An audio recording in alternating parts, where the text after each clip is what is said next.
Hello friends, welcome back to my channel.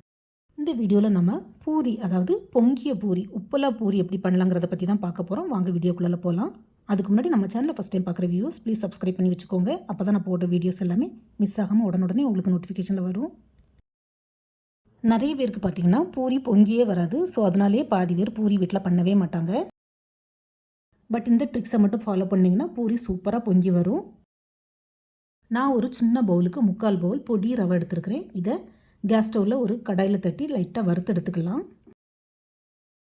ரவை நல்லா செவக்க வறுக்கணும்னு இல்லை, கொஞ்சம் சூடு வந்தாலே போதும்.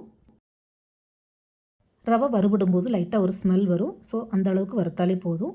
இது கூட இப்போ கொஞ்சமாக தண்ணி சேர்த்து இந்த ரவையை வேக விட்டுக்கலாம். ரவையில் தண்ணி சேர்த்ததுமே கரண்டி வச்சு லைட்டாக கிளறி விட்டுறணும், இல்லைன்னா கட்டி பிடிக்க ஆரம்பிச்சிடும். ரவை வெந்து வருது வரையும் கொஞ்சம் கரண்டி வச்சு கிளறி விட்டுட்டே இருக்கலாம்.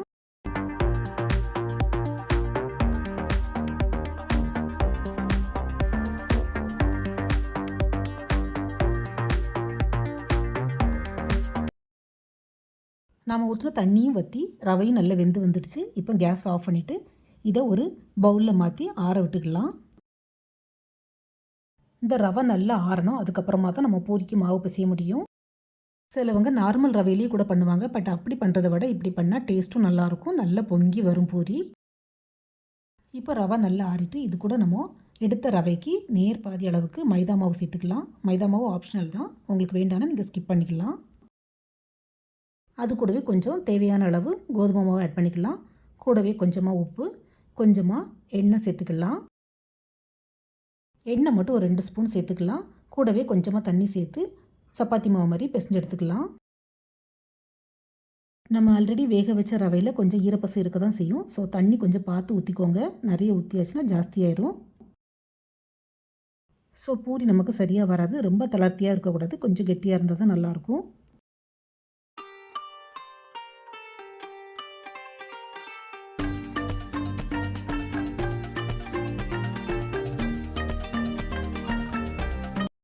பூரி மாவு இந்த மாதிரி ரெடி பண்ணி எடுத்து கொஞ்சம் ஒரு 10 to 15 மினிட்ஸ் மூடி வச்சிடலாம்.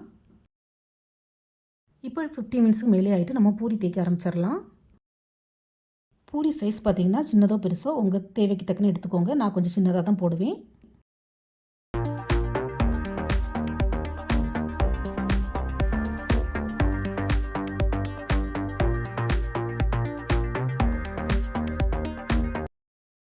அதே மாதிரி பூரியும் ரொம்ப தின்னாக இல்லாமல் இந்த மாதிரி கொஞ்சம் கனமாக போட்டு எடுத்துக்கோங்க. அப்போ தான் நல்லா பொங்கி வரும்.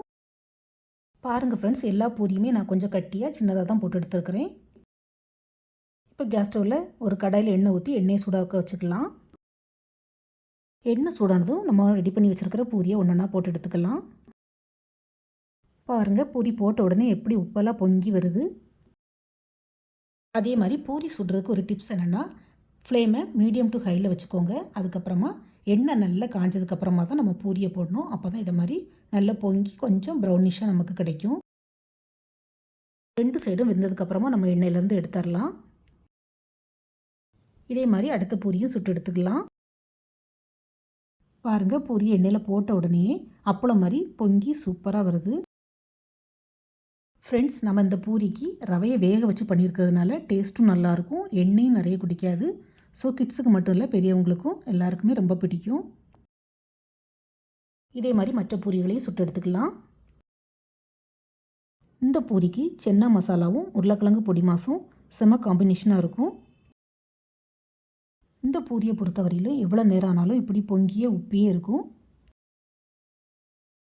ஸோ உங்கள் வீட்டு கிட்ஸும் சண்டை போடாமல் ஷேர் பண்ணி சாப்பிடுவாங்க. ஏன்னா எல்லா பூரியுமே நமக்கு உப்பி கிடைக்கும், அதனால தான். ஸோ ஃப்ரெண்ட்ஸ், நீங்களும் இந்த வீடியோவை பார்த்ததோட விடாமல் வீட்டில் மறக்காமல் ட்ரை பண்ணி பாருங்கள். உங்களுக்கு எப்படி வந்தது, டேஸ்ட்டு பிடிச்சிருக்கான்னு உங்களுடைய ஃபீட்பேக்கை ஷேர் பண்ணுங்கள். ஃப்ரெண்ட்ஸ், நான் இதே மாதிரி வேறையும் நிறைய யூனிக்கான ரெசிபிஸ் அண்ட் ஸ்நாக்ஸ் அப்லோட் பண்ணியிருக்கிறேன். என்னுடைய சேனலில் போய் செக் பண்ணிக்கோங்க. இந்த வீடியோ பிடிச்சிருந்தா மறக்காமல் நம்ம channel like, share and subscribe பண்ணுங்கள். தேங்க்ஸ் ஃபார் வாட்சிங். See you soon in the next video. Bye.